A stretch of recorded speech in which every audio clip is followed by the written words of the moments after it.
They say don't fear the Reaper, but with moves like this, maybe I really should. And so this is going to be the 7 reasons to play Reaper video. And when it comes to slick, badass jobs with a bite and an absolutely undeniable aesthetic, Reaper's right up there with the best of them. I mean, look at how good I look. Like, that is awesome. So elevator pitch time for the Reaper, and holy shit, Reaper is 100% delivering a great experience with extremely flashy visuals and such a unique flair that these attacks are just feeling really heavy, really punchy. Like, the color scheme's just out of this world. Through your actual rotation, you're going to be building up soul gauge to unleash your void avatar, which is going to build into you going into lemming shroud. Who knew lemmings were so violent? And absolutely tearing your opponent to pieces. Other benefits are that the Reaper also features a slightly slower rotation with fewer positionals than most melee DPS, something that I can attest to that I actually appreciate quite a bit. But don't get me wrong here, that does not mean that the Reaper feels slow. Quite the opposite, because of those badass mechanics mentioned before that lead into the Reaper feeling extremely fluid and bringing it with a wickedly fast burst phase in lemming shroud. Reaper 100% has style. It is, as they would say, fleek on fleek. They're dabbing on the enemies. They are fucking amazing. On top of all of this, Reaper is bringing what I would consider one of the most powerful mobility abilities in the game. Well, set of mobility abilities, but more on that later, as well as Arcane Crest, which is great persistent healing utility for the party, which definitely is going to put the Reaper on the charts. And this does all of this while pumping out top tier damage that, and this is a huge pro for people, that the Reaper is for the most part fully in control of. To say the least, Reaper is fucking incredible. If this video inspires you to try out the Reaper, I'd love if you slammed a scythe into that like button. I don't know if it'll survive it, but... and cat daddy, that subscribe button. You know, kind of like how that Reaper art with the void avatars behind, you know what I mean. So reason number 1 is that the Reaper's mechanics I honestly just find really fucking cool. They have the standard 1, 2, 3 on the global cooldown rotation, which is very standard, but built on top of that is this insane system that builds up soul gauge, which is then used to cast extremely badass void avatar skills off of the GCD. I have to say that this feels thematically and build-wise just so cool. Like, you're continuing to do your own thing as the Reaper yourself, and then you have this void avatar ally that is just like, bam, it's like a telenovela entrance. It's just like, it's me, the void avatar. Hello, it's me, Valentina. But this mechanic now is going to feed into the lemming shroud gauge, which makes it so that you fuse with your void spawn and it absolutely kicks your global cooldown into overdrive. It feels so good. Now, I am going to be spoilerizing one of my later points here, but Reaper in general has a slower GCD, which I do consider a massive perk, as I'm going to get into a bit. Not everyone wants to play a super fast melee all the time, but with all of these off GCDs and then popping into your shroud, it feels so incredibly wild, because temporarily in shroud, you're popping off here and there, and it's just... it's really fast, it's really fantastic, and it takes the edge off. The core fundamental mechanics on Reaper, I just really genuinely enjoy. It's like taking a slower GCD job, but adding a ton of seasoning to the point where it's just like you don't feel that GCD. It feels so good. Reason number 2 is what I just spoilerized, but to make it a bit more formal, is Reaper is a slower melee DPS. That's factual, but in a world of samurai, monk, and ninja popping out extremely super low, nearly 2.0 GCD, Reaper is refreshing, honestly. Not every single player wants to be Speedy Boy with all the zoomies all the time, or Dragoon that honestly has a bazillion off GCDs that they need to keep track of and somehow shove out in this a set period of time, which sometimes can be overwhelming, especially to newer players that I help.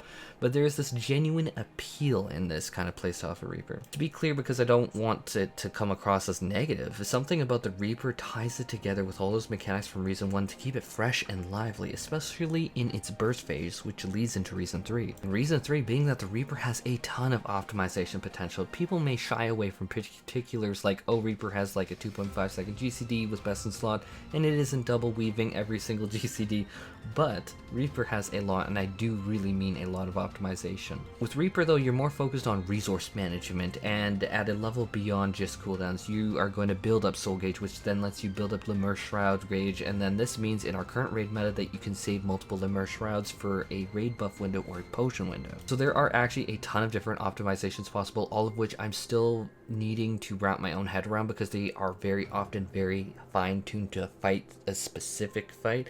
But one example is like what you see in the footage where I can go into lemure shroud like 3 times in a row. Obviously I didn't do it perfectly, I'm not super familiar with it, but I obviously tried, but if you can manage to get that under a potion window, your damage just skyrockets. Reason number 4 is that the Reaper frankly has some of the best mobility in the game with the paired ability Hell's Egress and Hell's Ingress. One launches you backward, one launches you forward, and then the other ability becomes a way to return to your original position. This is certainly one of the best mobility sets in the entire game for any job. Like, it's really good. It flows well, it's completely independent of the positioning of others, and honest to goodness, it really does feel fantastic to use. Very well designed, provides comfortable mobility that you're totally in control of. You, however, can still warp backward or forward to your own death, and so don't zip forward and get into a wall, so caution is definitely advised. Buyer beware.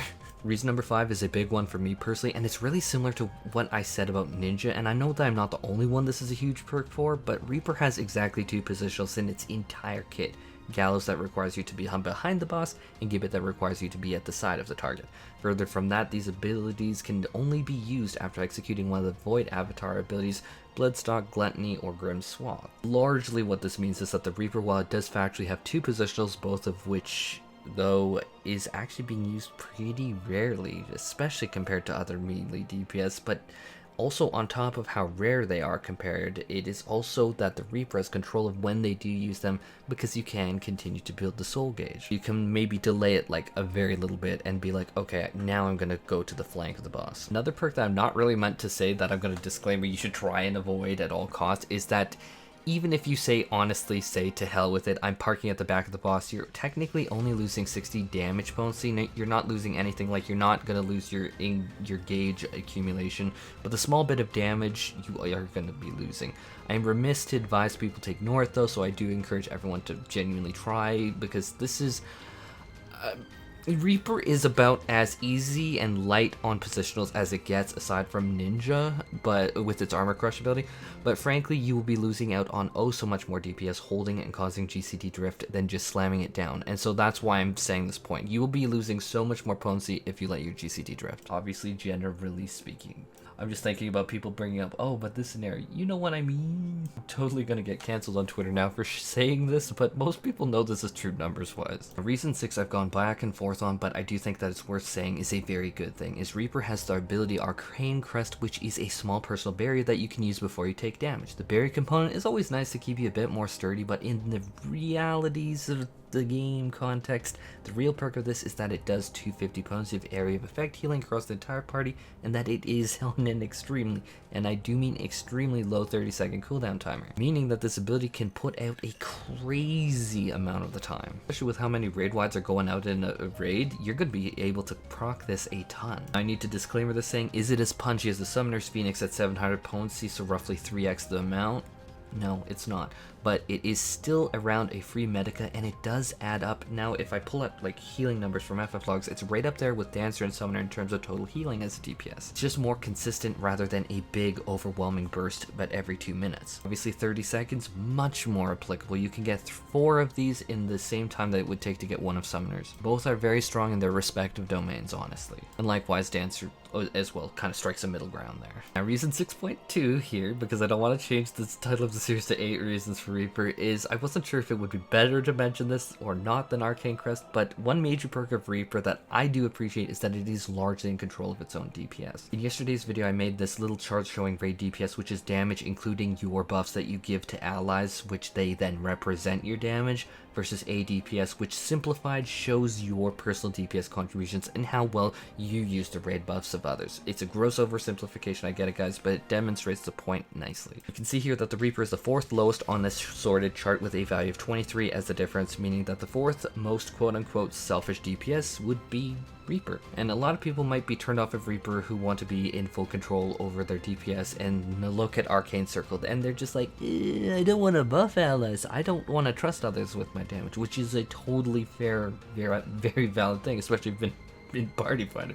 But from these calculations, Reaper is just behind the pure personal DPS of the Machinist, Samurai, and Black Mage, which are the, as I would rather call them, the I give no fuck, I am full control of my own DPS buffs, and I'm not giving my DPS to anyone classes. I still hate the idea of selfish, y'all. We're all trying to just beat the Enrage Timer, get our loot, and get out. Selfish doesn't make sense, it still doesn't. Now, why I consider this a perk is because few things feel as terrible as playing the job at the top of this list, Dancer or Bard, in a team that is honestly not performing well at all. This results in your own DPS contributions through those buffs that you're being like tossing like Oprah Winfrey to everyone, but they're being represented poorly, and likely you're going to fail in rage checks in a bad enough group, which always sucks. That always feels bad. But my point here of why it's a perk for Reaper is Reaper being the 4th lowest on this list means that it's significantly less of a concern for you, so big perk. Now Reason 7 is simply Reaper is aesthetic as fuck, bro, and the lore of the Reaper is incredible. The Void has incredible ties to the fundamental pillars of Final Fantasy XIV's lore, and that's all I'm saying because spoilers. But you have this Void avatar, you fuse with the Void avatar, you're carrying around a massive fucking scythe, a big ass scythe.